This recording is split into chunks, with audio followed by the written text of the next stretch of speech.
Id-deputati nazzjonalisti Beppe Fenech Adami u Claudette Buttigieg huma fost id-deputati nazzjonalisti li taw l-appoġġ tagħhom u ffirmaw dikjarazzjoni li qiegħda ddur fil-grupp parlamentari li permezz tagħha juru li m'għandhomx appoġġ fil-kap Nazzjonalista Adrian Delia.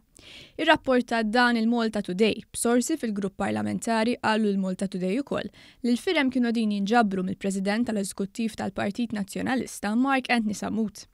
Is-sorsi fil-Partit Nazzjonalista qalu lill-Malta Today li fil-waqt li Adrian Delia m'għandux l-appoġġ tal-maġġoranza tad-deputati nazzjonalisti, għandu appoġġ kbir mill-attivisti tal-Partit Nazzjonalista. Għalkemm il-fazzjoni tal-eks kap nazzjonalista Simon Busuttil ħarġet tissufjetta bl-attendenza li kellhom il-ġimgħa f'rally organizzat fid-Dar Ċentrali.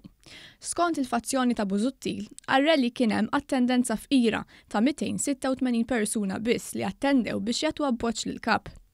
Il-Malta Today rrappurtat ukoll il-President tal-Eżekuttiv tal-Partit Nazzjonalista Mark Anthony Samut avviċina deputati nazzjonalisti sabiex jagħtuh l-appoġġ biex il-Partit Nazzjonalista jiddiskuti l-futur ta' Adrian Delia bħala kap nazzjonalista. B'Mark Anthony Samut jgħid ikun imħeġġeġ minn żewġ deputati nazzjonalisti sabiex il-Partit Nazzjonalista jiddiskuti jekk Adrian Delia għandu xieqpa jmexxi l-partit.